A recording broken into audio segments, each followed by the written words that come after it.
Assalamualaikum warahmatullahi wabarakatuh. Halo teman-teman semuanya. Perkenalkan, nama saya Erna Triana, NIM 209211167 dari Prodi Administrasi Bisnis kelas Sabit 6.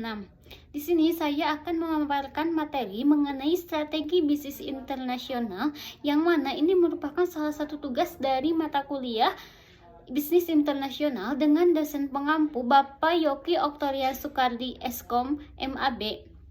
Nah, namun sebelum kita lebih lanjut mengenai strategi bisnis internasional, di sini saya akan menjelaskan terlebih dahulu apa sih itu pengertian atau definisi dari bisnis internasional.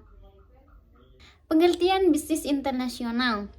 Bisnis internasional menurut Huala Adolf, beliau mendefinisikan bahwa bisnis internasional ini merupakan sebuah aktivitas tukar menukar atau jual beli negara dengan yang lainnya untuk mendapatkan keuntungan atau manfaat. Nah, jadi menurut beliau, bisnis internasional ini merupakan sebuah kegiatan tukar menukar barang, baik itu jasa ataupun barang ataupun produk, untuk mendapatkan sebuah keuntungan, untuk mendapatkan sebuah manfaat dari bisnis tersebut.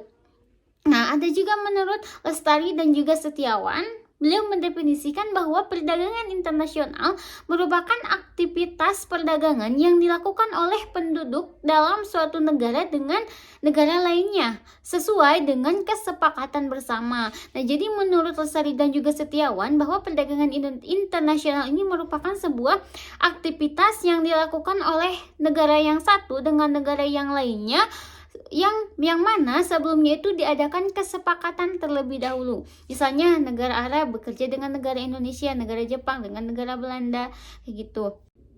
Jadi dapat disimpulkan bahwa bisnis internasional ini merupakan salah satu bentuk hubungan internasional dalam bentuk aktivitas bisnis. Bisnis internasional terjadi karena tidak semua negara itu memiliki sumber daya yang memadai, memiliki sumber daya yang dibutuhkan untuk keperluan industri negara tersebut. Namun, bisnis internasional juga dapat terjadi ketika suatu negara memiliki sumber daya yang melimpah dari negara tersebut. Contohnya negara Uni Emirat Arab. Negara tersebut memiliki sumber daya yang melimpah, terutama di bidang atau di bagian minyak bumi. Oleh karena itu, banyak negara-negara lain yang tidak memiliki tambang minyak dan mengimportnya dari negara Uni Emirat Arab tersebut. Selanjutnya, pengertian dari strategi bisnis internasional. Strategi bisnis internasional merupakan sebuah rencana atau serangkaian tindakan yang dirancang dan dilakukan oleh sebuah perusahaan untuk memasuki pasar global dan memperluas kegiatan bisnis mereka di luar batas negara asal. Nah, jadi strategi bisnis internasional ini merupakan sebuah cara yang dilakukan oleh perusahaan untuk melakukan sebuah penjualan produk di luar pasar atau di daerah domestik aja. Jadi maksud daerah domestik di sini itu, jadi menjual produknya itu nggak hanya di negaranya sendiri, namun sudah meluas ke negara Indonesia. Nah, strategi bisnis internasional ini melibatkan pemilihan pasar yang tepat, pengembangan model bisnis yang sesuai, serta pengambilan keputusan yang efektif untuk mencapai tujuan perusahaan di tingkat internasional. Nah, strategi bisnis internasional ini mencakup langkah-langkah yang diperlukan untuk memperoleh keunggulan yang kompetitif di pasar global, seperti pemilihan negara atau wilayah yang berpotensial, penetapan harga yang kompetitif, dan juga pengembangan produk yang sesuai dengan kebutuhan pasar internasional, serta pengelolaan risiko yang terkait dengan operasi internasional. Nah, dengan strategi tertentu, melakukan bisnis internasional memungkinkan suatu negara untuk memperluas pasar mereka dan mengakses barang dan jasa yang mungkin tidak diproduksi di negaranya sendiri atau di dalam negeri. Sedangkan hasil dari bisnis internasional, pasar akan lebih jauh kompetitif dan akhirnya akan menciptakan harga yang lebih bersaing serta produk lebih mudah untuk konsumen. Selanjutnya ada tujuan dari bisnis internasional. Yang pertama, memperluas pangan pasar. Yang kedua, meningkatkan pendapatan dan profitabilitas. Yang ketiga, mencapai keunggulan kompetitif. Dan yang keempat, diverifikasi resiko. Nah, untuk lebih jelasnya lagi, mari kita bahas satu persatu. Yang pertama, memperluas pangan pasar. Nah, salah satu tujuan utama dari strategi bisnis internasional yaitu memperluas pangan pasar perusahaan dengan memasuki pasar di negara-negara asing. Nah, dengan demikian perusahaan dapat meningkatkan jumlah konsumen yang dilayani dan potensi pendapatan itu akan mudah cepat untuk diperoleh. Selanjutnya, meningkatkan pendapatan dan juga profitabilitas. Profitabilitas di sini ini merupakan sebuah kemampuan suatu perusahaan dalam menghasilkan laba selama periode tertentu, baik itu di tingkat penjualan, aset maupun penambahan saham tertentu. Nah, jadi dengan beroperasi di pasar internasional, perusahaan dapat meningkatkan pendapatan dan juga profitabilitas melalui peningkatan volume penjualan dan ekspansi ke pasar yang lebih besar dan berpotensial. Selanjutnya, mencapai keunggulan yang kompetitif. Nah, strategi bisnis internasional membantu perusahaan untuk memperoleh sebuah keunggulan yang kompetitif yang sifatnya ingin mengungguli melalui akses terhadap sumber daya yang baru, teknologi terbaru, baik itu pengetahuan pasar dan juga dari inovasi segi produknya. Terus ada juga diversifikasi risiko. Nah, dengan beroperasi di berbagai pasar internasional, perusahaan juga dapat mengurangi tingkat risiko terkait dengan fluktuasi ekonomi, perubahan kebijakan politik, dan juga kejadian yang tak terduga di satu pasar tertentu. Selanjutnya, diversifikasi risiko. Nah, dengan beroperasinya di perusahaan atau di berbagai pasar internasional, perusahaan dapat mengurangi tingkat risiko terkait dengan fluktuasi ekonomi. Fluktuasi ekonomi ini merupakan sebuah kondisi lonjakan atau ketidaktetapan harga yang dipengaruhi oleh permintaan dan juga penawaran, baik itu perubahan kebijakan politik dan juga kejadian yang tak terduga di satu pasar tertentu. Selanjutnya, diversifikasi risiko. Nah, dengan beroperasinya di pasar internasional, perusahaan juga dapat mengurangi tingkat risiko terkait dengan fluktuasi ekonomi. Fluktuasi ekonomi ini merupakan sebuah kondisi lonjakan atau ketidaktetapan sebuah harga yang dipengaruhi oleh permintaan dan juga penawaran. Selanjutnya ada manfaat strategi bisnis internasional. Ada 4 manfaat dari strategi bisnis internasional. Yang pertama, pertumbuhan dan ekspansi. Yang kedua, inovasi dan transfer pengetahuan. Yang ketiga, efisiensi dan skala ekonomi. Dan yang keempat, akses ke sumber daya dan juga pasar baru. Nah, untuk lebih jelasnya lagi, mari kita bahas satu persatu. Yang pertama, pertumbuhan dan juga ekspansi. Ekspansi ini merupakan sebuah kondisi naik turunnya harga. Misalnya, suatu beras dari ke tahun ke tahun itu mengalami sebuah kenaikan harga. Jadi ekspansi ini merupakan sebuah sebutan khusus bagi kenaikan terhadap suatu harga dalam barang tertentu. Nah, strategi bisnis internasional memberikan sebuah kesempatan untuk pertumbuhan dan juga ekspansi yang signifikan melalui akses ke pasar yang lebih besar dan potensial di luar negeri. Dan ini juga memungkinkan sebuah perusahaan untuk mencapai target pertumbuhan dalam jangka panjang. Yang kedua, inovasi dan juga transfer pengetahuan. Nah, dengan beroperasi di pasar internasional, perusahaan juga dapat mengakses sumber daya baru, teknologi terkini, dan juga pengetahuan pasar yang dapat digunakan untuk menginovasi produk, proses bisnis, dan juga meningkatkan daya saing. Terus yang ketiga, efisiensi dan juga skala ekonomi. Nah, melalui ekspansi internasional, perusahaan dapat mencapai skala ekonomi yang lebih besar dan mengoptimalkan penggunaan sumber daya, dan juga ini dapat mengarah pada penurunan biaya produksi, efisiensi operasional, dan juga terhadap peningkatan margin keuntungan. Nah, terus ada juga akses ke sumber daya dan juga pasar baru. Nah, strategi bisnis internasional ini membuka pintu bagi perusahaan untuk mengakses sumber daya baru seperti tenaga kerja yang terampil, bahan baku, teknologi, dan juga peluang pasar yang memang belum dimanfaatkan sebelumnya. Ya, ada lingkungan bisnis. Yang pertama ada faktor-faktor lingkungan bisnis internasional. Faktor lingkungan bisnis internasional merupakan elemen-elemen atau komponen-komponen yang mempengaruhi operasi bisnis perusahaan di pasar internasional. Nah, faktor ini sangat penting dalam merencanakan sebuah strategi bisnis internasional yang efektif. Ya, jadi ada beberapa faktor yang mempengaruhi lingkungan bisnis internasional. Yang pertama ada faktor politik, ada faktor ekonomi, sosial budaya, teknologi, hukum, dan juga ada faktor lingkungan dan berkelanjutan.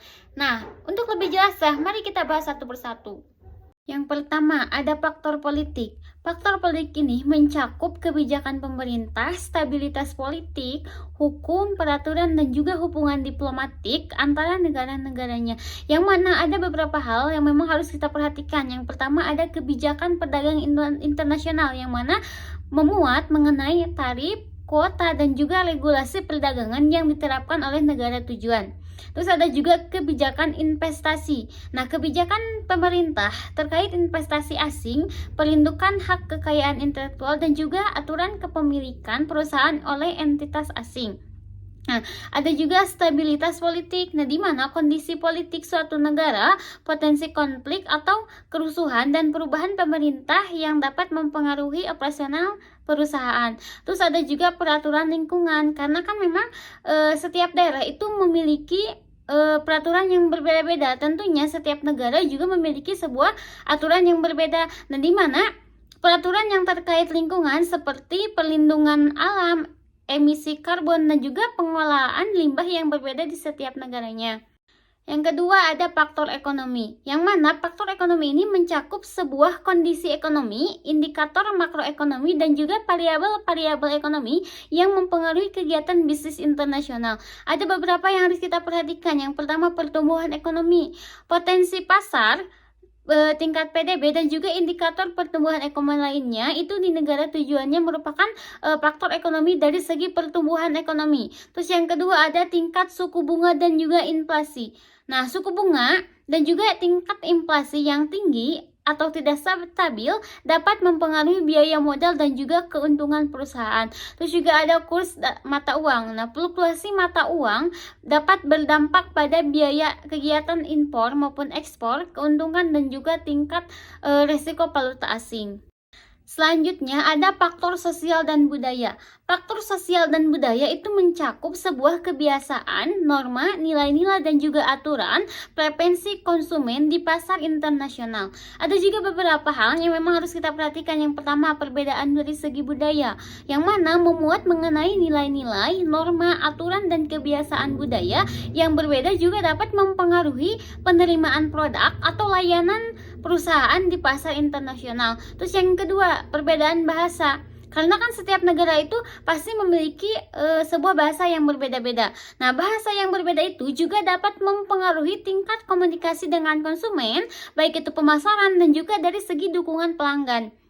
Terus ada juga faktor demografis. Nah, faktor ini merupakan faktor yang memuat dari segi perbedaan populasi, struktur usia, dan tren demografis di negara tujuan juga dapat mempengaruhi permintaan dan juga preferensi daripada konsumen. Terus ada juga faktor agama.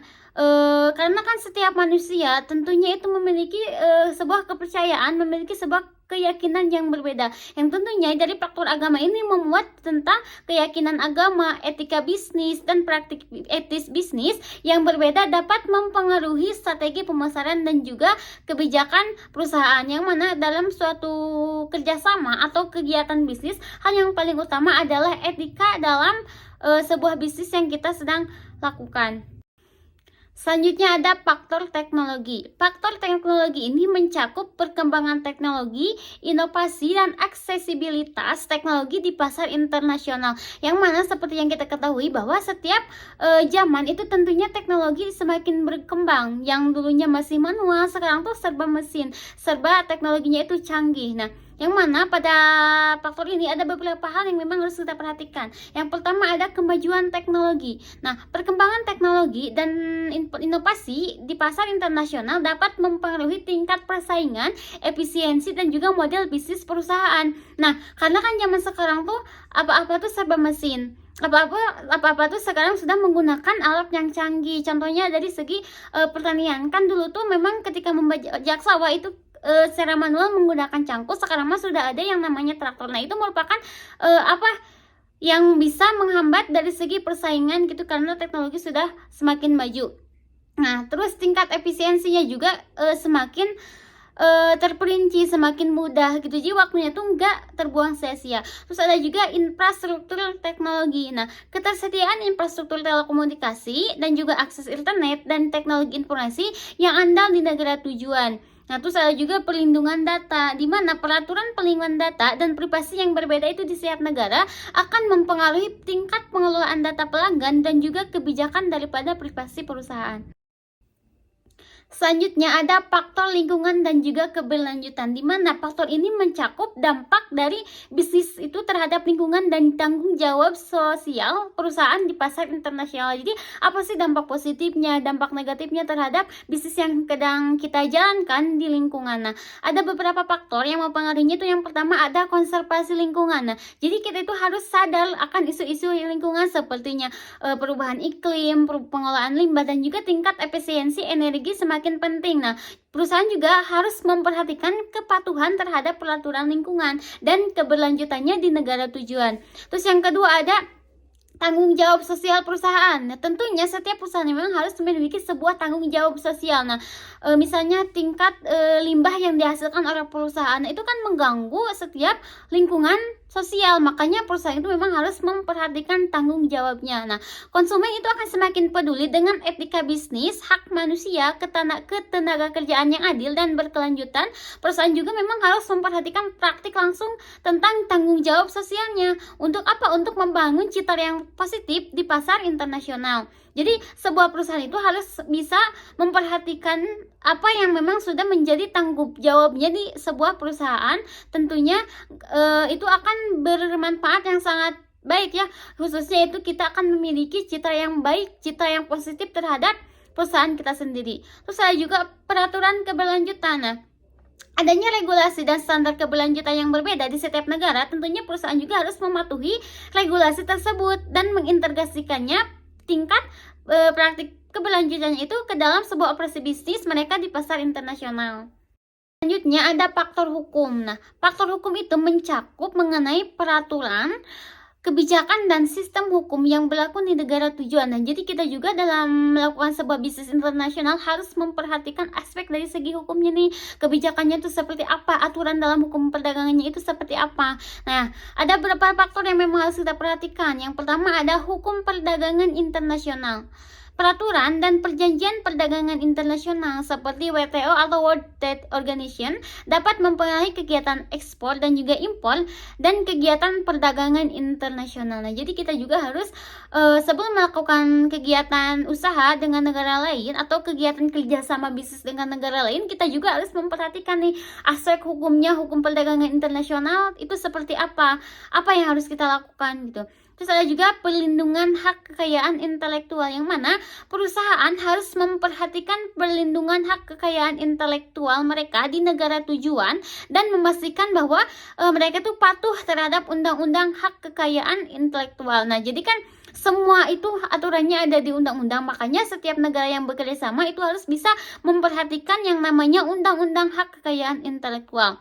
Terus ada juga regulasi industri. Apa sih itu? Nah, di sini adanya sebuah peraturan yang berbeda di setiap sektor industri dan negaranya. Tentunya setiap sektor industri, baik itu di tingkat perusahaan ataupun di perkantoran yang lain, itu kan memiliki sebuah aturan yang berbeda. Makanya di sini perusahaan juga harus memperhatikan peraturan tersebut dan memastikan bahwa kita tuh terpatuh terhadap apa yang menjadi aturan atau ketentuan operasional perusahaan mereka.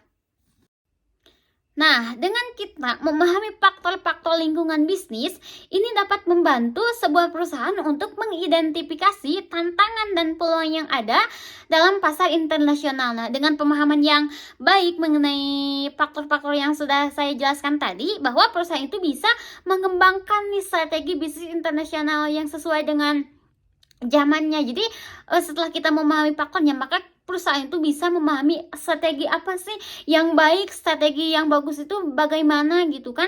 Terus yang sesuai dengan apa yang menjadi ketentuan kita gitu. Jadi strateginya itu harus bisa menyeimbangkan, harus bisa sesuai dengan sarana prasarana yang memadai.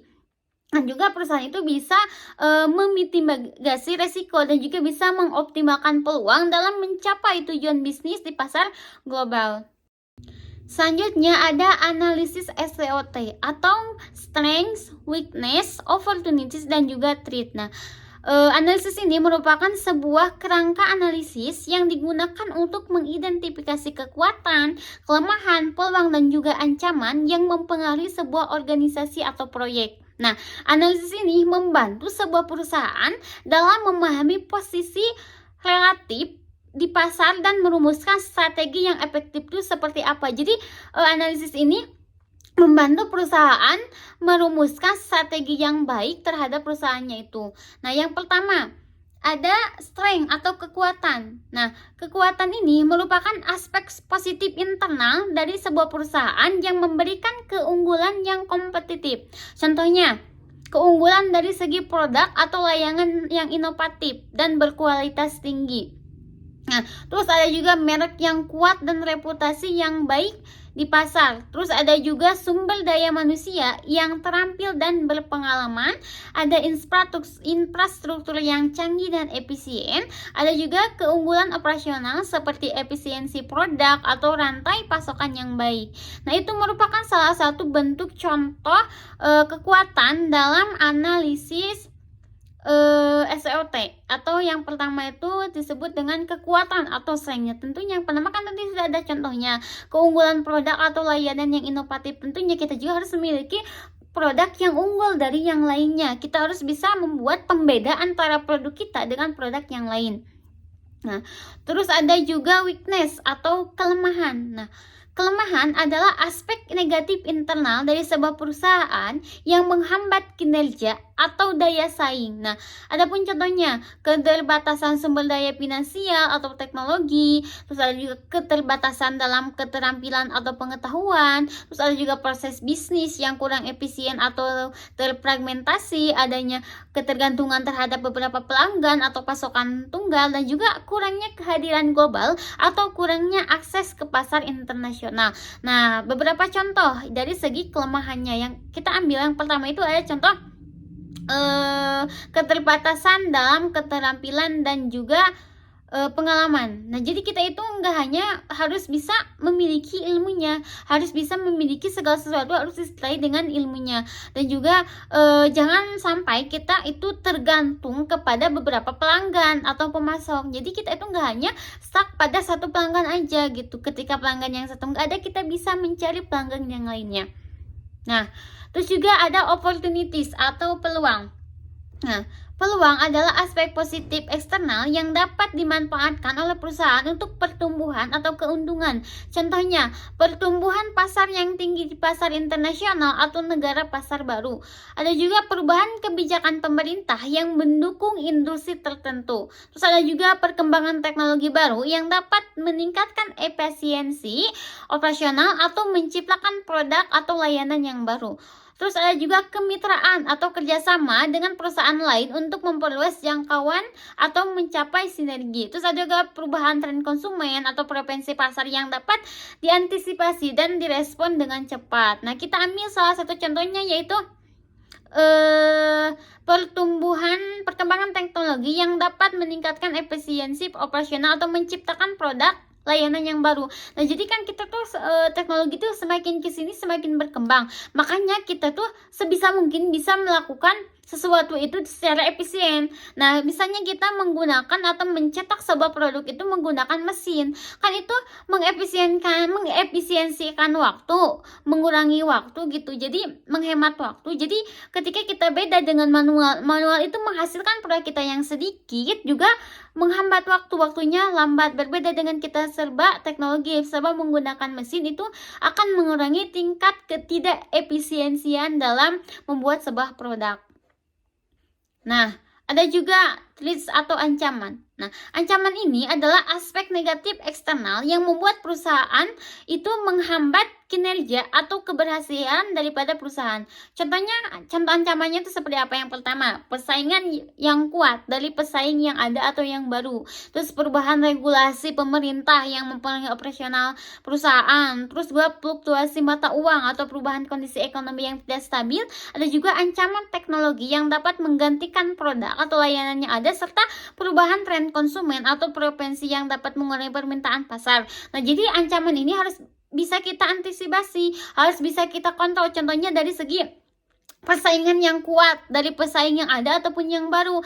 Contohnya gini, kita misalkan punya sebuah perusahaan, jadi perusahaannya itu mengeluarkan sebuah produk yang sama dengan perusahaan yang lainnya. Nah, sebisa mungkin kita harus bisa membedakan antara produk kita dengan produk yang lainnya, misalnya dari segi bahannya, dari segi modelnya, warnanya. Itu kan bisa membedakan dari perusahaan yang lainnya. Nah, melalui analisis SWOT ini, perusahaan dapat mengidentifikasi kekuatan dan juga kelemahan internal mereka, serta peluang dan ancaman eksternal yang mempengaruhi bisnis mereka. Nah, ini juga analisis SWOT ini juga dapat dimanfaatkan untuk apa? Untuk merumuskan strategi bisnis yang tepat dan memaksimalkan keuntungan.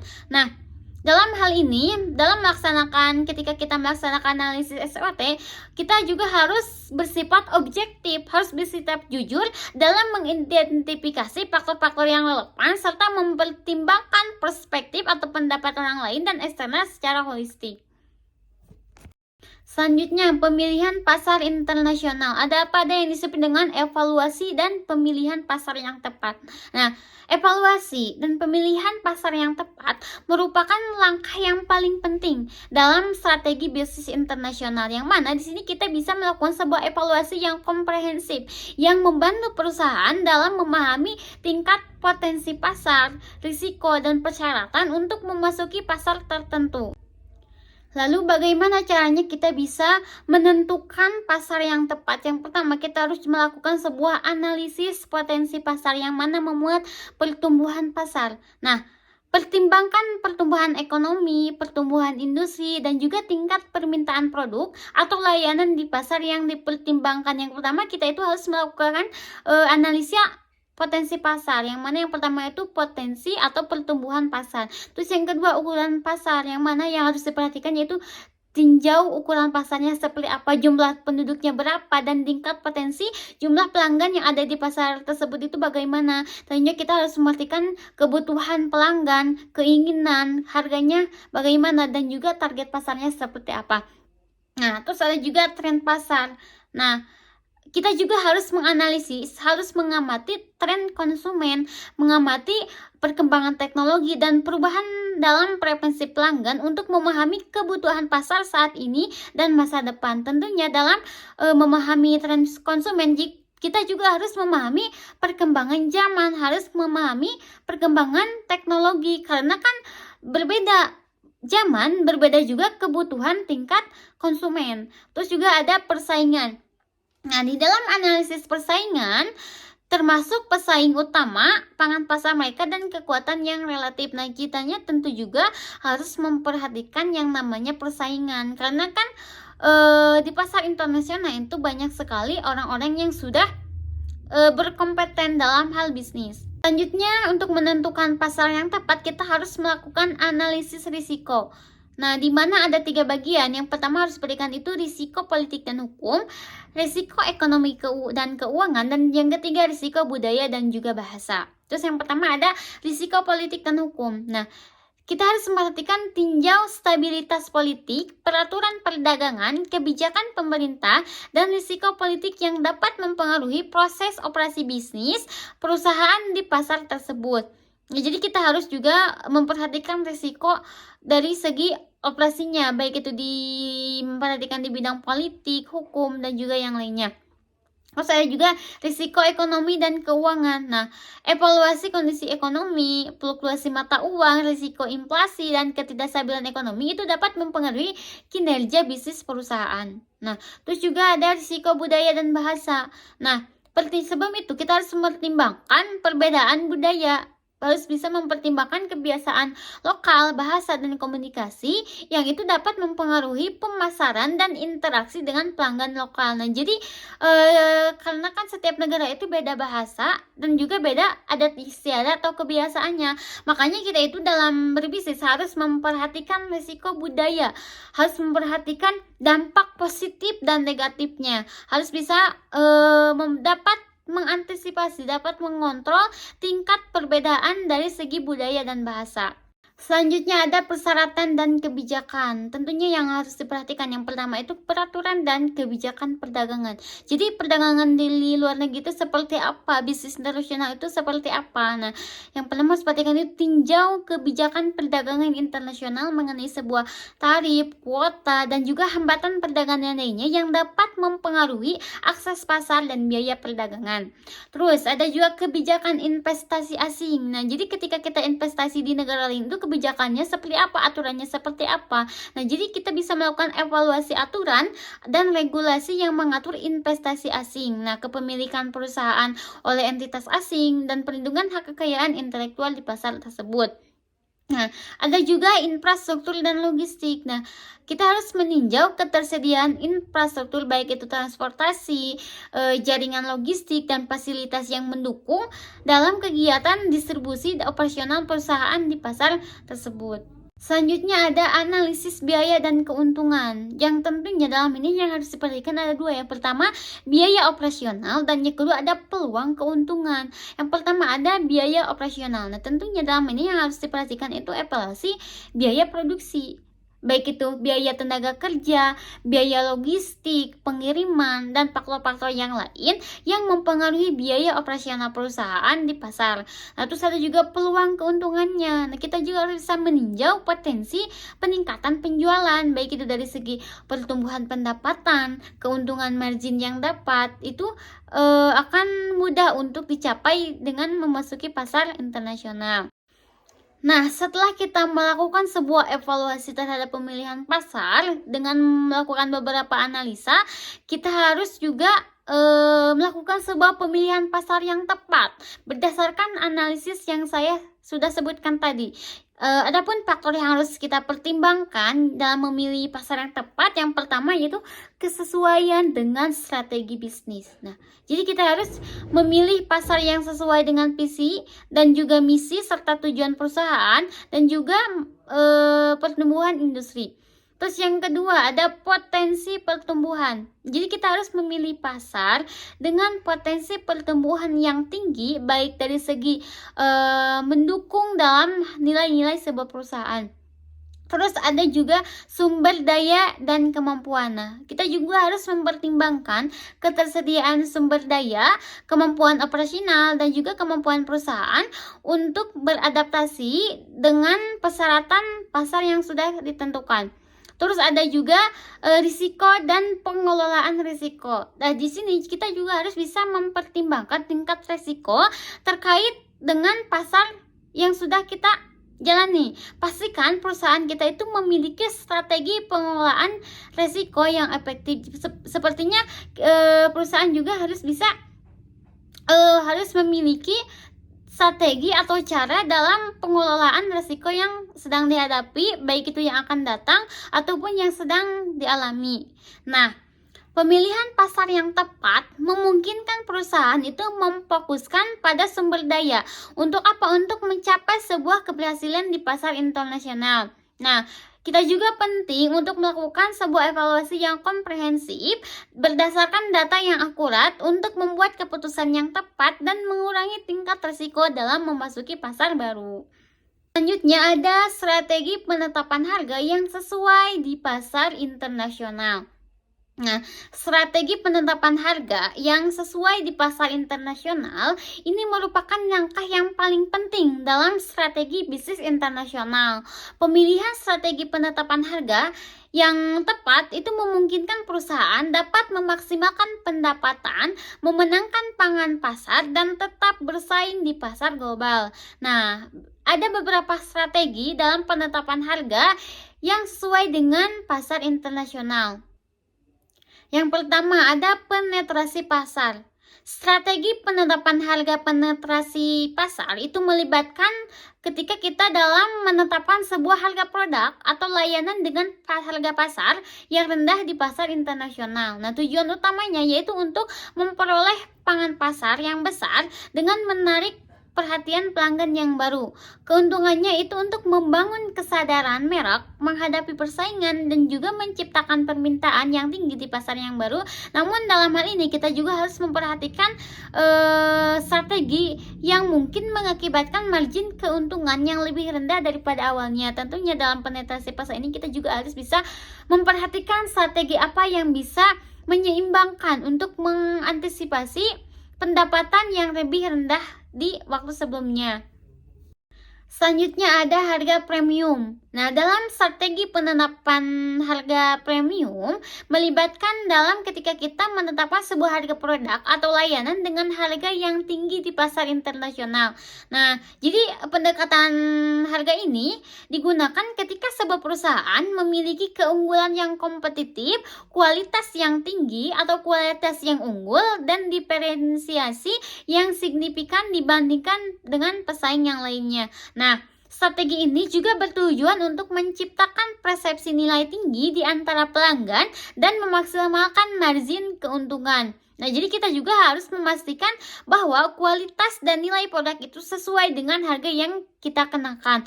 Misalnya kayak gini, harganya itu cenderung tinggi, harganya itu cenderung beda dari yang lain. Karena apa? Karena kita memiliki produk yang memang sesuai dengan harga yang kita lakukan. Nah, jadi harga si produknya itu harus sesuai dengan harga yang kita berikan. Jangan sampai harga yang kita berikan, harga yang tinggi itu tidak sesuai dengan produk yang kita buat.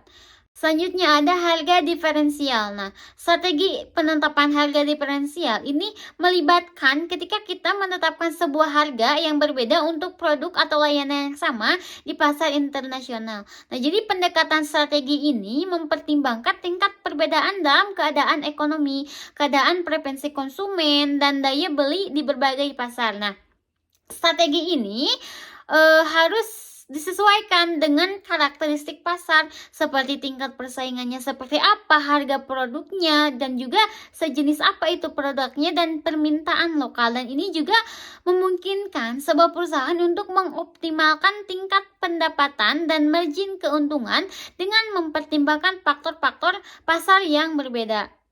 Selanjutnya ada harga penetrasi pasar dan diferensial. Nah, strategi ini menggabungkan elemen harga penetrasi pasar dan diferensial. Nah, juga perusahaan ini harus dapat menetapkan harga yang lebih rendah di beberapa pasar untuk memasuki pasar baru atau menghadapi persaingan yang kuat. Nah, sementara pada saat yang sama dalam memasuki pemasaran yang baru, ketika kita menetapkan sebuah harga yang lebih tinggi di pasar yang lain, itu akan cenderung membayar lebih untuk kualitas atau merek yang lebih baik. Nah, dalam pendekatan ini mungkin perusahaan juga harus memperhatikan keseimbangan atau memenangkan pangan pasar dan memaksimalkan margin keuntungan. Jadi strategi yang digabungkan atau kombinasi antara harga penetrasi dan juga diferensial itu cenderung harganya lebih rendah ketika kita memasuki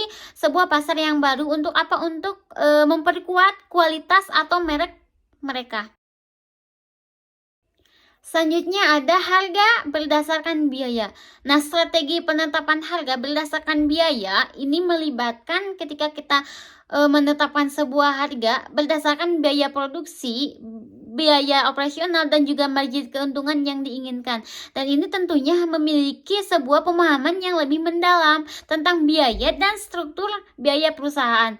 Nah, jadi kita juga harus bisa memperhatikan ketika kita biaya produksinya berapa, biaya operasionalnya itu berapa. Nah, harga itu ditentukannya berdasarkan biaya yang telah kita keluarkan dalam membuat sebuah produk. Nah, strategi ini juga dapat digunakan sebagai titik awal dalam penetapan harga, tetapi juga perlu mempertimbangkan faktor pasar, permintaan konsumen, dan juga persaingan agar harga tetap kompetitif. Nah, jadi harga berdasarkan biaya itu kita memberikan atau menetapkan sebuah harga itu sesuai dengan apa yang sudah kita keluarkan ketika kita membuat sebuah produk. Nah, jadi dalam menentukan sebuah strategi penetapan harga yang sesuai di pasar internasional, perusahaan juga harus memperhatikan atau mempertimbangkan faktor-faktornya seperti posisi merek, keunggulan yang kompetitif, permintaan pasar, kondisi ekonomi, persaingan, dan juga regulasi daripada perdagangan internasional. Nah, evaluasi pasar yang komprehensif, analisis pesaing dan juga pemahaman yang mendalam mengenai sebuah preferensi konsumen atau permintaan konsumen itu akan membantu perusahaan dalam membuat sebuah keputusan harga yang tepat untuk mencapai tujuan bisnis di pasar internasional.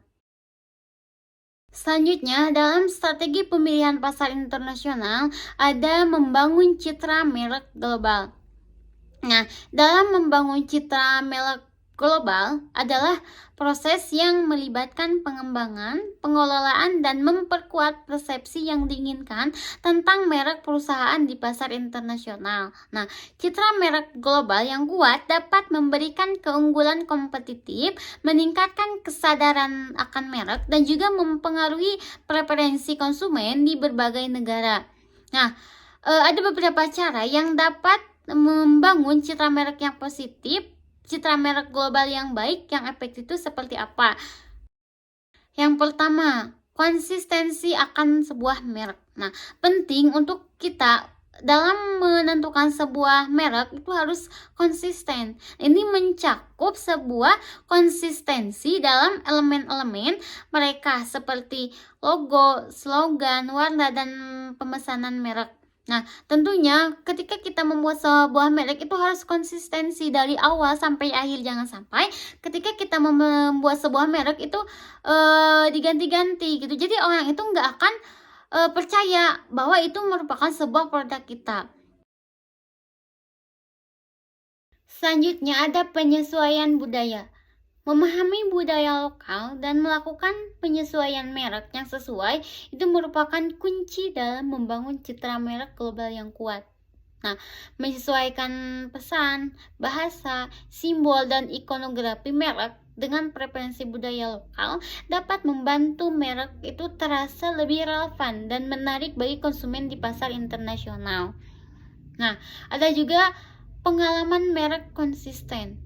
Nah, dengan memberikan sebuah pengalaman merek yang konsisten dan positif di seluruh berbagai touch point adalah hal yang penting untuk membangun citra merek global yang kuat. Nah, mulai dari komunikasi pemasaran, situs web, layanan pelanggan, hingga pengalaman pembelian, semuanya harus mencerminkan nilai merek dan memberikan konsistensi dalam pengalaman pelanggan di berbagai pasar. Nah, juga selanjutnya ada komunikasi yang efektif. Nah, penting kita juga untuk mengembangkan strategi komunikasi yang efektif untuk membangun citra merek global yang kuat. Nah, juga ini melibatkan sebuah penentuan pesan merek yang positif atau yang kohesif, penargetan yang tepat terhadap segmen pasar internasional, dan pemilihan saluran komunikasi yang efektif. Nah, komunikasi yang baik dan terus-menerus akan membantu membangun kesadaran merek dan citra positif di seluruh pasar global. Nah, selanjutnya ada kemitraan dan sponsorship.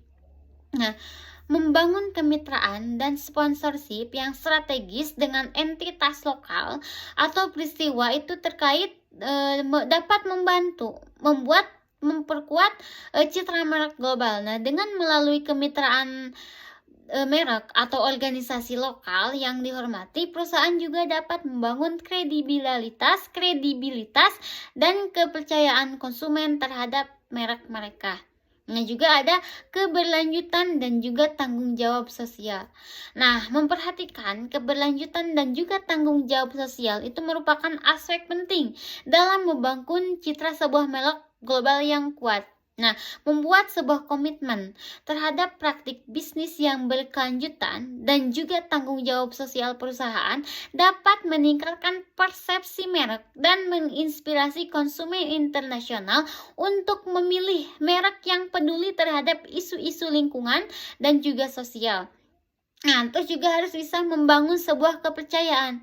Nah, kepercayaan ini adalah sebuah elemen kunci dalam membangun citra merek global yang kuat. Nah, perusahaan juga harus memprioritaskan integritas, transparansi atau keterbukaan dan kualitas dalam semua interaksi dengan konsumen internasional.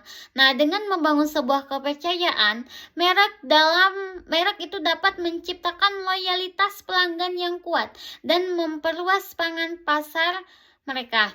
Nah, terus dalam membangun citra merek global, perusahaan juga harus memiliki pemahaman yang mendalam mengenai pasar internasional yang dituju, preferensi konsumen, dan juga lingkungan bisnis lokal. Nah, dengan mengikuti strategi yang konsisten dan fokus pada kebutuhan konsumen, perusahaan dapat membangun citra merek yang kuat dan relevan sesuai dengan pasar global. Selanjutnya ada strategi ekspansi internasional. Yang pertama ada strategi ekspor. Nah, strategi ekspor adalah rencana yang digunakan oleh perusahaan untuk memasuki pasar internasional melalui kegiatan ekspor. Kegiatan ekspor ini merupakan salah satu cara yang umum yang sering digunakan oleh sebuah perusahaan untuk mengembangkan bisnisnya di pasar global. Nah, kegiatan ekspor ini ada beberapa strategi ekspor yang dapat diterapkan. Yang pertama ada strategi ekspor secara langsung. Nah, dalam strategi ekspor secara langsung, perusahaan itu langsung menjual produk atau layanan mereka ke pasar internasional. Nah, perusahaan juga dapat menggunakan agen penjualan, distributor, atau seseorang yang mengelola sendiri operasi penjualan dan distribusi mereka di pasar internasional. Nah, keuntungan dari strategi ini yaitu perusahaan memiliki tingkat kontrol langsung antara kegiatan ekspor dan dapat membangun sebuah hubungan yang kuat dengan pelanggan di pasar internasional. Nah, terus ada juga ekspor melalui agen atau distributor. Nah, dalam strategi ini, perusahaan bekerja sama dengan agen atau distributor lokal di pasar internasional. Nah, agen atau distributor ini bertanggung jawab untuk memasarkan atau menjual dan mendistribusikan produk atau layanan perusahaan di pasar tersebut. Nah, keuntungannya untuk apa? Supaya dapat memanfaatkan pengetahuan lokal dan jaringan distributor yang sudah ada sehingga itu mempercepat penetrasi pasar. Nah, selanjutnya ada lisensi dan franchise. Nah, dalam strategi lisensi dan franchise, perusahaan memberikan hak kepada pihak ketiga di pasar internasional untuk menggunakan merek dagang, teknologi, atau konsep bisnis mereka. Nah, lisensi biasanya digunakan untuk produk atau teknologi yang dilisensikan kepada pihak ketiga. Sedangkan franchise itu digunakan untuk mereplikasi konsep bisnis secara keseluruhan. Nah, keuntungan dari strategi ini untuk apa? Supaya perusahaan itu dapat memperluas kehadiran mereka tanpa perlu melakukan investasi secara langsung di pasar internasional.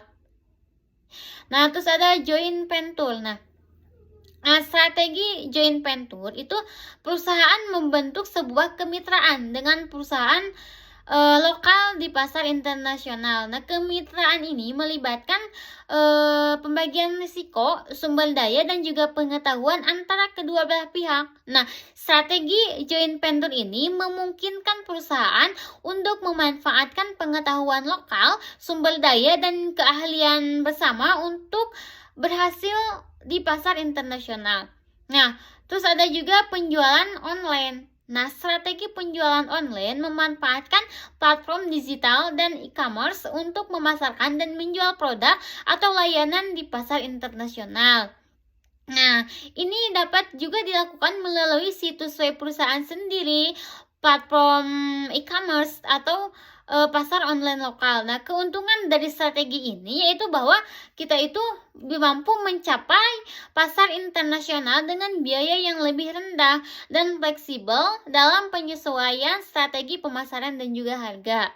Nah, dalam pemilihan strategi ekspor yang tepat akan tergantung pada sebuah tujuan bisnis, sumber daya perusahaan, pasar sasaran, dan juga karakteristik dari sebuah produk atau layanan yang ditawarkan. Nah, kita juga penting untuk melakukan sebuah penelitian pasar yang komprehensif dalam mempertimbangkan sebuah risiko dan juga masing-masing dari strategi serta persyaratan dan juga regulasi yang berlaku di pasar internasional yang dituju. Selanjutnya ada strategi aliansi dan joint venture. Nah, strategi aliansi dan joint venture adalah pendekatan kolaboratif di mana perusahaan bekerja sama dengan mitra bisnis lainnya untuk mencapai tujuan bersama di pasar internasional.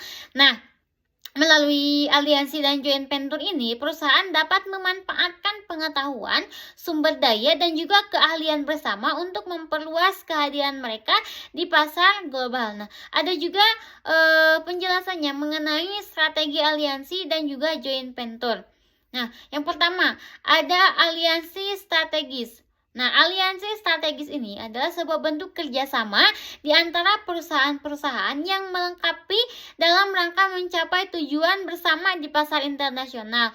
Nah, aliansi strategis ini dapat berupa kemitraan dalam jangka panjang, konsorsium atau kerjasama dalam sebuah proyek khusus. Nah, keuntungannya untuk apa? Keuntungannya untuk membagikan sebuah risiko dan biaya dengan mitra bisnis, mengakses pengetahuan, sumber daya, dan keahlian yang dimiliki oleh mitra bisnis.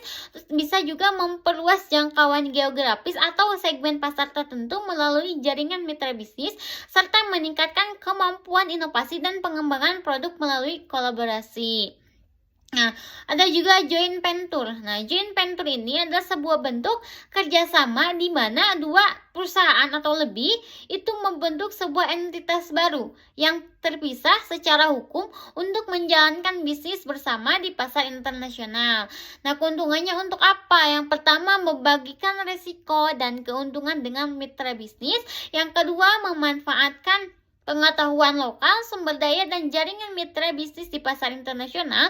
Dan yang ketiga, mengkombinasikan keahlian dan keunggulan kompetitif dari kedua belah pihak. Dan yang terakhir, meningkatkan efisiensi operasional dan skala ekonomi melalui kolaborasi. Dalam strategi aliansi dan juga joint venture, ada beberapa hal yang memang harus kita perhatikan. Yang pertama, pemilihan mitra yang tepat. Nah, kita harus bisa memilih mitra bisnis yang memiliki visi, misi, nilai, dan juga tujuan yang sejalan dengan perusahaan kita. Dan kita juga harus memastikan apakah perusahaan kita cocok dengan budaya mereka, apakah kontabilitas strateginya itu sesuai dan saling melengkapi dalam keahlian dan juga sumber daya.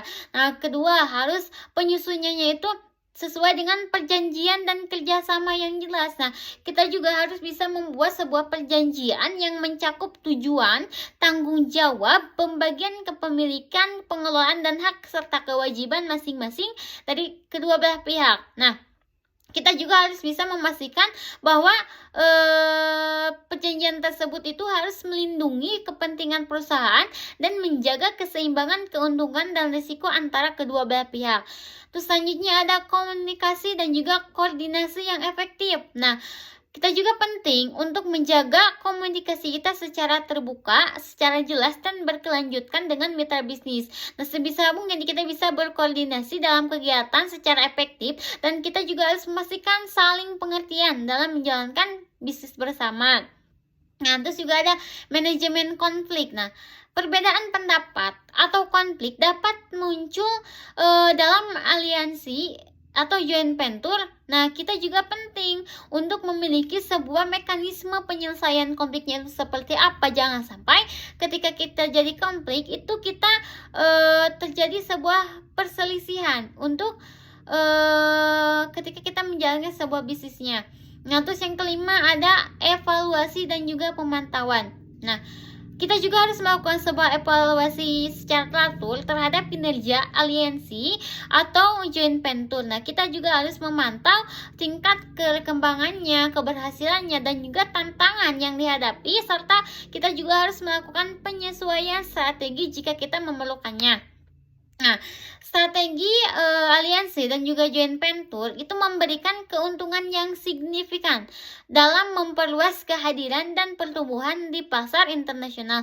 Namun kita juga harus penting melakukan sebuah penelitian, misalnya dari segi analisis resikonya seperti apa, dan juga persiapan yang matang sebelum kita terlibat dalam kerjasama dari strategi aliansi dan juga joint venture. Selanjutnya ada strategi investasi langsung asing. Nah, strategi investasi langsung asing atau FDI, Foreign Direct Investment, itu melibatkan penanaman modal langsung oleh perusahaan di negara asing untuk mendirikan, untuk mengakuisisi atau mengendalikan unit bisnis di pasar internasional. Nah, investasi langsung asing dapat membantu perusahaan memperluas kehadiran pasar global mereka dan memanfaatkan sumber daya dan pasar baru dan mencapai keunggulan yang kompetitif di pasar internasional. Nah, ada beberapa strategi dalam melakukan investasi langsung asing. Yang pertama ada Greenfield Investment. Nah, strategi ini melibatkan pendirian unit bisnis baru di negara asing. Nah, jadi perusahaan itu membangun fasilitas produksi, kantor cabang, atau pusat penelitian dan pengembangan dari awal di pasar internasional. Nah, keuntungannya untuk apa? Untuk mengontrol penuh terhadap operasi dan strategi bisnis negara asing dan juga kesempatan untuk membangun infrastruktur, budaya perusahaan dan merek dari awal sesuai dengan kebutuhan pasar serta potensi pertumbuhan jangka panjang dan keuntungan yang signifikan. Terus ada juga akuisisi. Nah, strategi ini merupakan strategi yang melibatkan pembelian perusahaan yang sudah ada di negara asing. Nah, perusahaan juga dapat mengakuisisi perusahaan lokal atau pesaing yang memiliki aset, merek, jaringan distribusi, atau keahlian yang diinginkan di pasar internasional. Nah, keuntungan dari strategi ini, apa sih keuntungan dari strategi akuisisi ini? Yang pertama, memperoleh akses cepat ke pasar, pelanggan, dan sumber daya yang dimiliki oleh perusahaan target. Terus juga memanfaatkan bisnis pelanggan dan merek yang sudah ada di pasar internasional, serta mengurangi waktu dan risiko yang terkait dengan memulai operasi dari awal. Nah, ada juga joint venture. Nah, dalam melakukan strategi joint venture, perusahaan membentuk entitas baru dengan perusahaan lokal atau mitra bisnis di negara asing. Nah, kemitraan ini melibatkan sebuah perusahaan, pembagian kepemilikan, sumber daya, risiko, dan dari kedua belah pihak. Keuntungannya untuk apa? Yang pertama, membagikan risiko dari biaya dengan mitra bisnis lokal, memanfaatkan pengetahuan lokal, sumber daya, dan juga memperluas kehadiran dan keunggulan kompetitif melalui kolaborasi. Nah, ada juga strategi pembelian saham. Nah, strategi pembelian saham melibatkan perusahaan itu membeli saham di perusahaan publik di negara asing. Nah, dalam strategi ini, perusahaan dapat memiliki sebagian besar atau mayoritas kepemilikan di perusahaan tersebut. Nah, jadi keuntungannya untuk apa? Untuk memperoleh eksposur langsung ke operasi, aset, dan juga keuntungan perusahaan target, kesempatan untuk mendapatkan pengaruh strategis dan kontrol atas perusahaan target, serta memanfaatkan sinergi antara perusahaan dan bisnis perusahaan. Nah, namun pada saat ketika kita mempertimbangkan strategi investasi langsung asing, perusahaan juga harus melakukan sebuah penelitian pasar yang mendalam, baik itu analisis risikonya, serta kita juga harus mempertimbangkan faktor hukum, politik, ekonomi, dan juga budaya di negara tujuan. Nah, kita juga harus mengevaluasi kompatibilitas strategis dengan mitra bisnis atau target investasi, serta melakukan analisa keuangan yang cermat untuk memastikan bahwa investasi kita itu akan berhasil. Nah, terus juga ada analisis risiko dan pengelolaan risiko dalam bisnis internasional. Yang pertama, risiko politik dan hukum. Nah, risiko politik dan hukum adalah faktor penting yang perlu dipertimbangkan oleh perusahaan yang beroperasi di pasar internasional. Nah, perubahan kebijakan politik atau hukum di negara tujuan dapat berdampak signifikan pada operasional perusahaan dan lingkungan bisnis secara keseluruhan. Nah, adapun penjelasannya yang pertama risiko politik. Nah, risiko politik mencakup ketidakstabilan politik, perubahan kebijakan pemerintah, konflik sosial, perubahan rezim atau nasionalisasi aset perusahaan oleh pemerintah. Contohnya, ketidakstabilan politik, perubahan kebijakan, risiko mata uang, nasionalisasi aset. Ya, itu hal yang memang harus kita perhatikan. Terus ada juga risiko hukum. Risiko hukum mencakup perubahan dalam peraturan, hukum bisnis, perizinan atau perlindungan hak kekayaan intelektual di negara tujuan. Contohnya yang harus diperhatikan itu apa? Peraturan perdagangannya harus diperhatikan, perizinan dan juga regulasinya harus diperhatikan, perlindungan hak kekayaan intelektual harus diperhatikan, dan juga sengketa hukumnya harus kita perhatikan. Nah, untuk mengelola risiko politik dan hukum, perusahaan juga dapat mengambil sebuah langkah yang baik. Yang pertama, kita harus melakukan sebuah penelitian dan analisis pasar. Terus verifikasi risiko, asuransi politik, kemitraan lokal, jaringan dan juga pemantauan, serta konsultasi hukum. Nah, jadi dengan kita memahami baik mengenai risiko politik dan hukum dan cara pengelolaannya, itu akan membantu perusahaan dalam mengurangi ketidakpastian dan merencanakan strategi bisnis internasional yang lebih efektif. Selanjutnya ada risiko ekonomi dan juga keuangan. Nah, risiko dan ekonomi keuangan juga memang harus dipertimbangkan ketika kita beroperasi di pasar internasional. Nah, fluktuasi kondisi ekonomi global, perubahan kebijakan moneter, risiko mata uang, dan faktor ekonomi lainnya itu akan berdampak signifikan terhadap kinerja keuangan perusahaan di pasar internasional.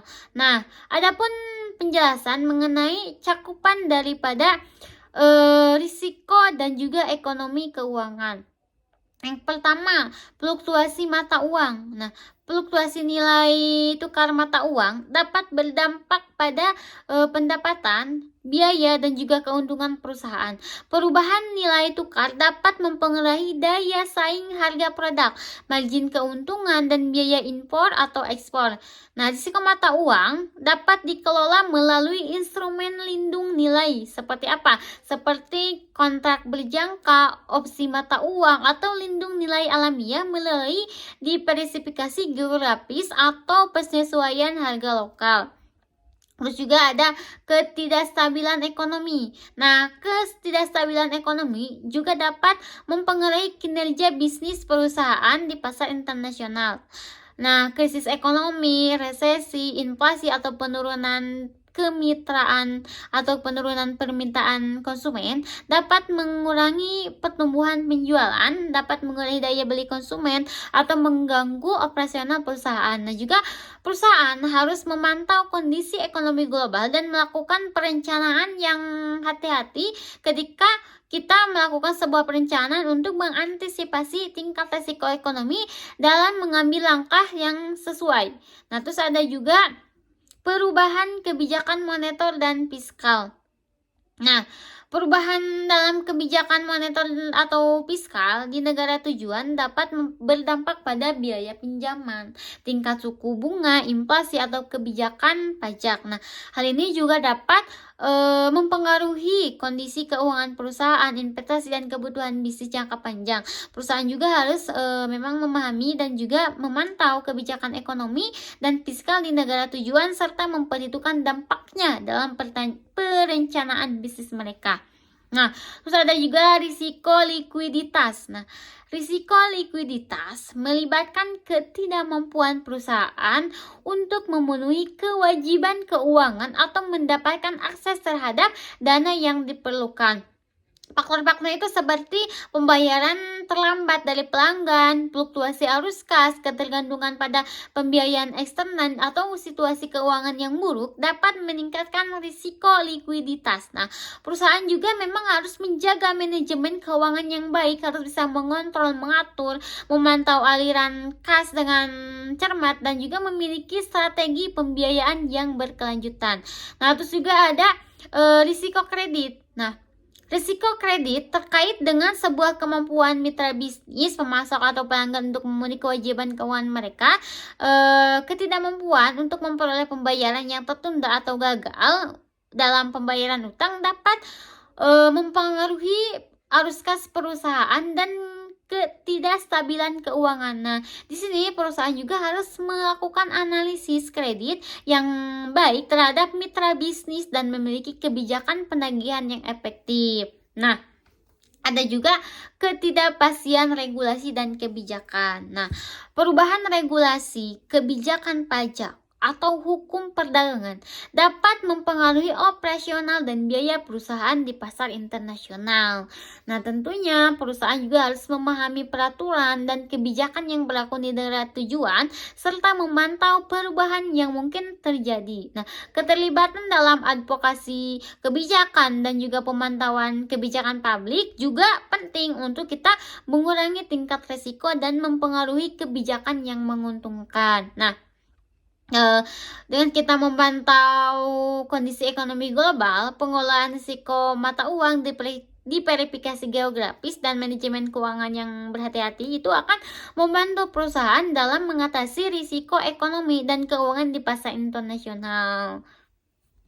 Nah, untuk mengelola risiko ekonomi dan keuangan di pasar internasional, kita juga bisa menggunakan strategi yang pertama, ada analisis risiko yang cermat. Nah, kita juga harus melakukan analisis risiko yang komprehensif terhadap faktor-faktor ekonomi dan keuangan yang dapat mempengaruhi bisnis di perusahaan pasar internasional. Kita juga bisa melakukan mengidentifikasi dan evaluasi risiko secara sistematis untuk mengembangkan pemahaman yang mendalam tentang potensi dan dampaknya. Terus ada juga di verifikasi geografis. Nah, dalam hal ini, ketika kita berbisnis di berbagai negara itu dapat membantu mengurangi risiko ekonomi dan keuangan terkait dengan fluktuasi ekonomi di negara tertentu dengan cara kita melakukan diverifikasi operasi dan portofolio. Nah, penyebaran risiko geografis memungkinkan perusahaan untuk mengendalikan pendapatan atau mengandalkan pendapatan dari berbagai pasar sehingga mengurangi ketergantungan pada satu pasar atau negara. Nah, terus ada juga lindung nilai mata uang. Nah, manajemen risiko mata uang melibatkan penggunaan instrumen lindung nilai seperti kontrak berjangka, opsi mata uang, atau lindung nilai alamiah untuk melindungi perusahaan dari fluktuasi nilai tukar yang merugikan. Dan ini juga dapat membantu menjaga kestabilan keuangan perusahaan dalam menghadapi risiko mata uang. Nah, selanjutnya ada analisis keuangan dan pemantauan yang cermat. Kita juga harus mampu menganalisa keuangannya dan mampu memperhatikan baik itu dari segi analisis arus kas, likuiditas, rasio keuangan, dan indikator kinerja yang lainnya untuk memahami posisi keuangan perusahaan dan mengidentifikasi potensi risiko atau perubahan yang perlu kita tangani. Nah, terus juga ada kebijakan manajemen risiko. Tentunya kita juga harus menentukan kebijakan manajemen risiko yang jelas dan terdefinisi dengan baik. Nah, baik itu dari segi identifikasi risiko, menetapkan toleransi risiko, dan juga menentukan strategi mitigasi yang sesuai. Nah, dan juga kita harus memastikan bahwa kebijakan risiko itu diterapkan secara konsisten dan dapat dipahami oleh seluruh tim manajemen perusahaan. Selanjutnya ada kemitraan dan jaringan. Bangunlah jaringan dan kemitraan dengan pihak berkepentingan lokal, institusi keuangan, dan ahli yang terkait yang dapat memberikan sebuah informasi dan wawasan yang berharga tentang kondisi ekonomi dan keuangan di negara tujuan. Nah, kolaborasi dengan mitra lokal dan pelaku pasar akan membantu dalam kita memahami sebuah risiko, mengantisipasi perubahan pasar, dan mengambil langkah-langkah yang tepat. Terus ada juga fleksibilitas dalam strategi bisnis. Nah, kita juga harus bisa mengadopsi strategi bisnis yang fleksibel dan responsif terhadap perubahan kondisi ekonomi dan keuangan.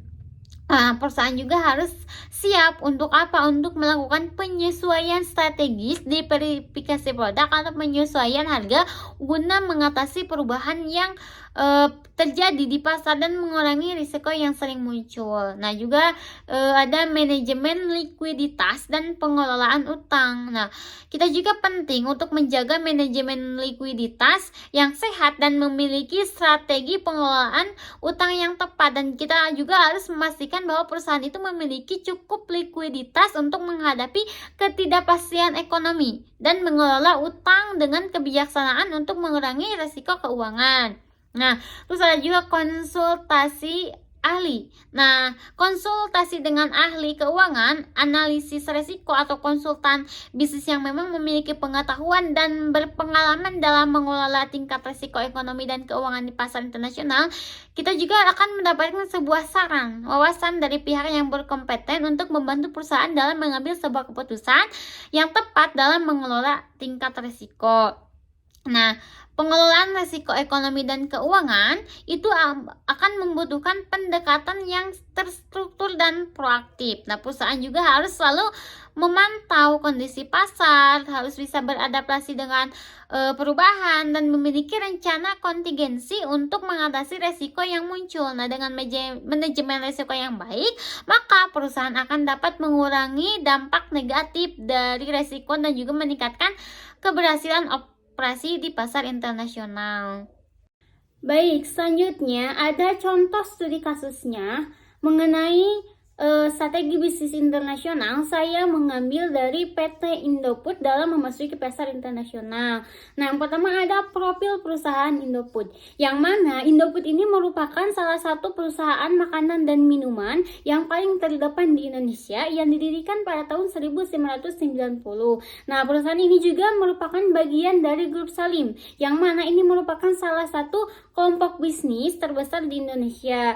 Nah, Indofood juga memiliki portofolio yang luas, meliputi berbagai produk makanan dan minuman seperti mie instan, makanan ringan, minuman tanpa alkohol, minyak goreng, tepung terigu, biskuit, dan masih banyak lagi. Nah, adapun visi dan misi dari PT Indofood. Nah, visinya itu menjadi perusahaan makanan dan minuman terdepan di Indonesia yang mencapai keunggulan dari segi kualitas, dari segi pelayanan kepada konsumen, dan juga inovasi.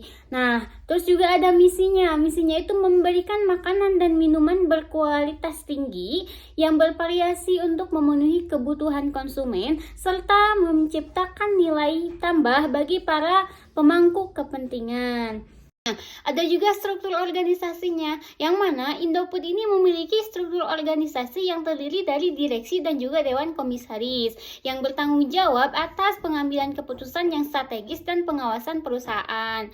Terus ada juga segmen bisnis. Nah, Indofood ini terdiri dari beberapa segmen bisnis yang meliputi makanan pokok, makanan siap saji, distribusi, agribisnis, kemasan, dan juga produk retail. Nah, namun pada setiap segmennya ini fokus pada setiap produk dan pasar yang berbeda. Selanjutnya ada produk terkenal. Nah, PT Indofood ini juga memiliki beberapa produk yang terkenal di Indonesia. Yang pertama ada mie instan Indomie. Nah, Indomie ini adalah merek mie instan yang sangat populer di Indonesia dan diekspor ke berbagai negara di seluruh dunia.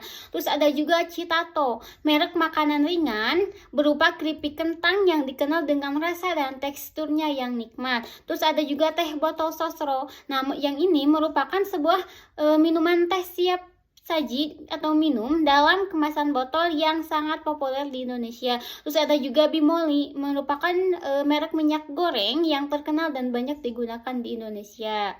Selanjutnya ada ekspansi internasional. Nah, Indofood ini telah berhasil memasuki pasar internasional dengan produk-produknya, terutama melalui ekspor mie instan Indomie ke berbagai negara di Asia, seperti Eropa, Amerika, dan juga Afrika. Terus perusahaan ini juga telah membangun fasilitas produk di beberapa negara, seperti Nigeria, Arab Saudi, dan juga Malaysia, serta Cina. Nah, terus ada juga inovasi dan riset pengembangan. Nah, Indofood ini memiliki pusat riset dan pengembangan yang berkomitmen untuk mengembangkan produk-produk baru, meningkatkan kualitas, dan memenuhi kebutuhan pasar yang berkembang. Terus ada juga keberlanjutan, yang mana Indofood ini memiliki komitmen terhadap berkelanjutan dan juga tanggung jawab sosial perusahaan. Nah, mereka juga berupaya mengurangi dampak lingkungan, meningkatkan kesejahteraan rakyat, serta menerapkan praktik bisnis yang berkelanjutan di seluruh rantai nilai. Selanjutnya ada pemilihan pasar internasional oleh perusahaan Indofood. Nah, yang pertama ada analisis pasar potensial. Nah, Indofood melakukan analisis pasar potensial untuk mengidentifikasi negara-negara yang memiliki peluang bisnis yang menjanjikan. Nah, jadi PT Indofood ini melakukan berbagai cara untuk mengetahui, untuk mengidentifikasi beberapa peluang yang ada di negara yang tentunya menjanjikan. Nah, terus juga analisis ini melibatkan penelitian terhadap faktor-faktor seperti ukuran pasar, pertumbuhan ekonomi, tren konsumen, kebiasaan makan lokal, preferensi rasa, dan juga kebutuhan pasar yang belum terpenuhi. Nah, juga dalam analisis pasar potensial tentunya PT Indofood juga memperhatikan faktor-faktornya, baik dari segi tren konsumen, pertumbuhan ekonomi, maupun makanan lokal. Selanjutnya ada evaluasi resiko dan juga peluang. Nah, perusahaan melakukan evaluasi risiko dan juga peluang terkait dengan memasuki pasar internasional yang melibatkan analisis faktor-faktor seperti stabilitas politiknya itu bagaimana, hukumnya bagaimana, regulasinya seperti apa, risiko ekonomi, risiko mata uang, dan juga kondisi persaingan di pasar target. Nah, juga PT Indofood ini mempertimbangkan adanya peluang pertumbuhan, kestabilan ekonomi, dan perubahan demografis yang dapat mendukung kesuksesan bisnis mereka di pasar internasional. Selanjutnya ada analisis pace konkuren. Analisis ini tuh seperti apa? Yang pertama, perusahaan melakukan analisis pesaing yang sudah ada di pasar internasional yang dituju.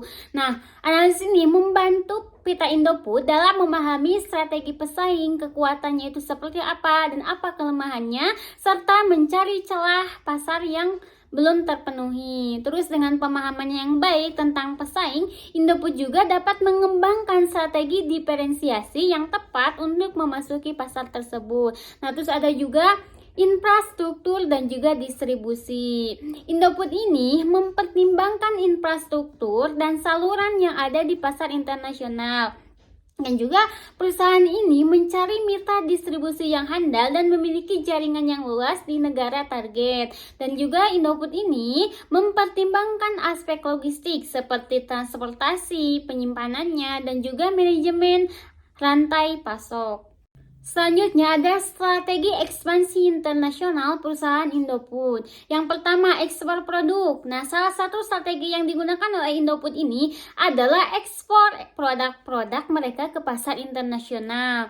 Nah, mie Indomie instan menjadi salah satu produk yang diekspor ke berbagai negara di seluruh dunia.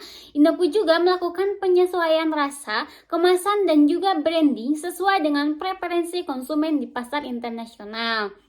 Nah, terus ada juga pembangunan pabrik di luar negeri. Nah, Indofood juga telah membangun pabrik dan fasilitas produksi di beberapa negara tujuan. Contohnya, mereka memiliki pabrik di negara Nigeria, Arab Saudi, Malaysia, dan juga Cina. Nah, dengan membangun pabrik di luar negeri, Indofood dapat memproduksi secara lokal dan memperkuat kehadiran mereka di pasar internasional. Selanjutnya, kemitraan strategis. Indofood ini menjalin kemitraan strategis dengan mitra lokal di pasar internasional. Nah, dengan melalui kemitraan ini, Indofood dapat memanfaatkan pengetahuan lokal dan juga jaringan distribusi yang dimiliki mitra untuk memasarkan dan mendistribusikan produk mereka secara efektif. Nah, ada juga akuisisi dan juga merger. Nah, Indofood juga menggunakan strategi akuisisi dan merger untuk memperluas bisnis internasional mereka. Nah, dengan mengakuisisi perusahaan lokal yang sudah mapan, Indofood dapat memperoleh akses langsung ke pasar dan pelanggan yang sudah ada. Selanjutnya ada analisis risiko dan pengelolaan risiko oleh perusahaan Indofood. Yang pertama, ada analisis risiko. Indofood ini melakukan analisis risiko secara menyeluruh, termasuk risiko politik, hukum, ekonomi, dan juga sosial di pasar internasional yang dituju. Dan juga, PT Indofood ini mempertimbangkan stabilitas politik, perubahan kebijakan pemerintah, risiko fluktuasi mata uang, risiko perubahan akurasi perdagangan, dan juga risiko ketidakstabilan ekonomi yang dapat mempengaruhi operasi bisnis mereka. Selanjutnya ada diversifikasi pasar. Ini merupakan salah satu strategi yang diambil oleh PT Indofood untuk mengelola analisis risiko. Nah, dengan memasuki berbagai pasar internasional, mereka dapat mengurangi ketergantungan pada satu pasar global dan mengatasi risiko volatilitas atau penurunan tiba-tiba dalam satu pasar. Terus ada juga hedging mata uang. Nah, Indofood menggunakan strategi lindung nilai atau hedging untuk mengurangi risiko fluktuasi mata uang asing. Nah, mereka dapat melakukan hedging dengan menggunakan instrumen keuangan seperti kontrak berjangka atau opsi mata uang untuk melindungi keuntungan dan mengurangi dampak perubahan nilai tukar. Selanjutnya ada asuransi risiko bisnis. Nah, perusahaan ini juga menggunakan asuransi risiko bisnis. Untuk apa? Untuk melindungi diri dari kerugian yang disebabkan oleh risiko tertentu, seperti risiko kebakaran, bencana alam, dan juga gangguan pasokan. Terus ada juga manajemen rantai pasok. Indofood membangun dan mengelola rantai pasok yang kuat untuk mengurangi risiko terkait dengan pasokan bahan baku dan distribusi produk. Nah, mereka juga menjalin hubungan jangka panjang dengan pemasok yang dapat diandalkan dan melakukan diversifikasi sumber pasokan untuk mengurangi risiko terkait kelangkaan bahan baku atau gangguan dalam rantai pasok. Selanjutnya ada manajemen krisis. Nah, perusahaan Indofood memiliki rencana manajemen krisis yang matang untuk menghadapi situasi darurat atau krisis yang mungkin terjadi. Mereka juga memiliki tim tanggap darurat yang telah terlatih dan memperbarui prosedur serta kebijakan penanggulangan krisis secara berkala. Nah, dengan melalui analisis risiko yang cermat dan juga strategi pengelolaan risiko yang efektif, perusahaan Indofood berusaha untuk mengurangi dampak risiko yang mungkin timbul dalam bisnis mereka. Nah, dengan pendekatan ini, mereka juga dapat menjaga stabilitas operasional, melindungi keuntungan, dan mencapai keberlanjutan dalam ekspansi internasional PT Indofood. Nah, mungkin cukup sekian yang dapat saya sampaikan. Semoga bermanfaat ya. Jangan lupa like, comment, and subscribe. Assalamualaikum.